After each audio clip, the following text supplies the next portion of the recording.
मराठी भाषेमध्ये अनेक ग्रंथ उपलब्ध आहेत. हे खरं म्हणजे हे ज्ञानाचं भांडार आहे आणि ते अनुदान प्राप्त ग्रंथालयात उपलब्ध व्हावे म्हणून प्रयत्न केला जातोय. खरं म्हणजे हे केवळ उपलब्ध होऊन चालणार नाही, तर वाचकांनी वाचावं यासाठी देखील प्रयत्न होण्याची गरज आहे. आणि म्हणून आपण वाचनाने बुद्धीची भूक शमवली जाते आणि व्यक्ती सकारात्मकतेकडे विचार करण्याची प्रवृत्ती वाढते.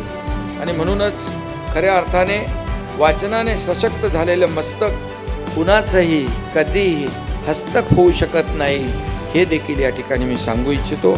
आणि असं मस्तक कुणापुढेही नतमस्तकही होत नाही. आणि म्हणून मराठी माणूस हा वृत्तीने ताठ आहे, परंतु अतिशय विनयशील आहे, शालीनता आहे, नम्रताही आहे. आणि म्हणून वाचनातून ही वृत्ती अधिक वाढीस लागते.